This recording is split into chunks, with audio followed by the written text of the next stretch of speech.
Uncle, how are you? I found something really interesting. You know what? I'm pissed off. American people are getting screwed by the big banks.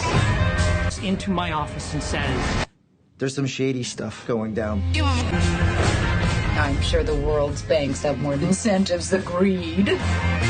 You're wrong. Profit off of their stupidity. You want to bet against the banks? I think we're either high or having a stroke. Kind of brilliant. Fraud has never ever worked. Eventually, things go south. When the hell did we forget all that?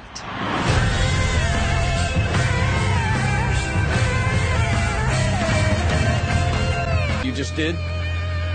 You just bet against the American economy. If you're wrong, you can lose it all. The banks defrauded the American people. Now we can kick them in the teeth. Okay, here we go. We present to you The Big Short. Hi, Assalamualaikum. My name is Siti Nadia binti Wan Nazri and my matric number is 23DIP 19F1017. Hi, my name is Azin Syara binti Abdul Razak and my matric number 23DIB 19F1007. Assalamualaikum and hi everyone. My name is Aifa Afika binti Azmi. My matric number is F1011. Hi, I'm Siti Aina Tasha binti Mat Yahya. My matric number is F1015.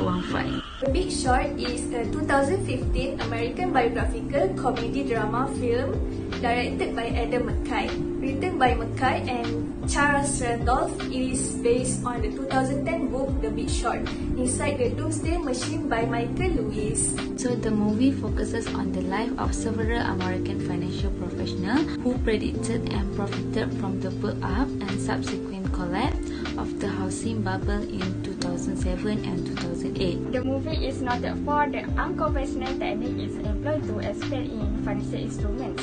It frequently interrupts its narrative with side character experiences by authorities and celebrities. The film grossed $133 million on a $50 million budget and received acclaim for the performance of the cast, McKay's direction, editing, and the screenplay. The film won the Academy Award for the Best Adapted Screenplay in addition to nominations for the Best Picture, Best Direction, Best Supporting Actor, and Best Filming Editing. The story is about four young people, Christian Bale, Brad Pitt, Steve Carell, and Ryan Gosling, who have crazy but brilliant ideas during the world economic crisis. They try to take advantages of critical economic events to make profit when the market situation is uncertain. In this film, it is told that Wall Street is using a system that causes a lot of losses from mortgage bonds. They began to analyze the market with the aim of buying CDS from a well-known investment bank on Wall Street. But because of the small capital, no one is interested in making them as an investor. Okay, in the banking industry, they do business incorrectly and they are exposed to a huge risk of investment failure. The audience was entertained with a touch of comedy by Margaret Robbie and Selena Gomez explaining economic terms in a relaxed manner in their character. We can observe the issues of white-collar crime in this film. It's a movie about the subprime mortgage crisis of 2008, directed by someone who also directed Anchorman. Margaret Robbie explains mortgage bonds in the scenes of Bathtub. The production and exploitation of mortgage bonds were the primary causes of the 2008 financial crisis. As she points out, the bonds were initially good assets for banks since they were full of mortgages, which almost everyone pays back. However, because there are only so many excellent house loans available, banks began to fill them with riskier subprime mortgage in order to earn a profit on the bonds. Guys like Burry, Bounce, and Venice began to short the bonds in order to make money. Once those mortgages started to default, they used what are known as credit default so to short them. A collateralized debt obligation, which is CDO, is a financial instrument that combines assets such as mortgage and bond into a bundle and sell it to investors. CDO, as explained by Anthony Burden, are stew made by cook from leftover fish from the day before. He responds sarcastically, "Not old fish, it's a whole new thing. And the best part is they're eating 3-day-old halibut. That is becomes the CDO. Seeing as bank review CDOs were a sure thing, they started creating secondary CDOs with combined components from earlier CDO to construct a new one. Then financial firms started creating synthetic CDO, which were technically credit default swap that would pay out if people fail on the CDO's loan, which no one expected to happen. As a result, when people started defaulting on mortgage they couldn't afford to begin with, the CDO house of cards collapsed. The movie lionized Burry as a person who outsmarted villainous Wall Street, but Burry took on an enormous amount of risk and was lucky who could pay the premiums. If fund investors understood Burry was going to short the housing market, they would not have agreed to be in the fund, and therefore his action of creating a huge short position without being fully honest and transparent with investors was unethical. To get the funds, Burry did not inform his investor of his plan to have Wall Street create a huge short position in the housing market. It seemed that a lack of communication was the biggest problem. Let's look from the Sharia governance framework expectation. Transparency is not only screened through internet with web pages that show percentage of return rates. Transparency means that the person must be informed about the size of investment, liquidity, type of the chosen product as an Islamic.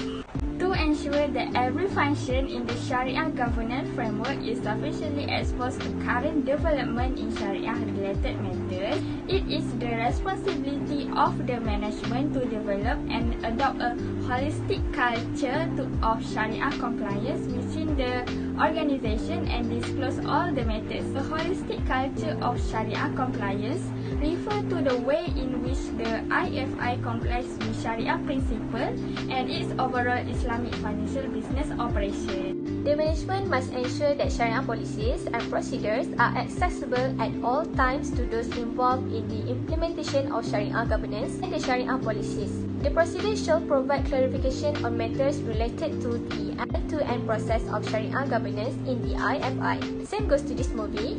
In this case, Burry needs to disclose all the related information that he has to his company and think about the impact on others as well as not acting alone. Although the Big Short may be confusing to some viewers, it does manage to teach many valuable lessons about the economy. These lessons can be implemented in a variety of situations, including business and everyday life. Among the lessons we learn are that we must think objectively and more clearly observe the situation. Second one, people must always be careful of fraud. One may not be able to prevent the fraudulent behavior, but they may at least be mindful of their deception and warn others of such wrongdoing. Given the constraint inherent in a movie, The Big Short does a good job of portraying the event and ethical issue in the GFC, which is global financial crisis. The movie consistently portrays Wall Street as an evil entity spread from the economy. Still, Wall Street is made up of the individual, and the movie should have done more to promote ethical behavior and individual integrity. I appreciate The Big Short for explaining complex transactions and instruments to a broad audience, while also inspiring users to look about financial ethics. For individuals who are not knowledgeable with financial problems, it is difficult to understand. But for diploma in Islamic banking and finance, we have a basic of the finance, so I think there is no problem for us to understand. I hope everyone will enjoy to watch this movie, and I will rate this story about 7/10. Thank you.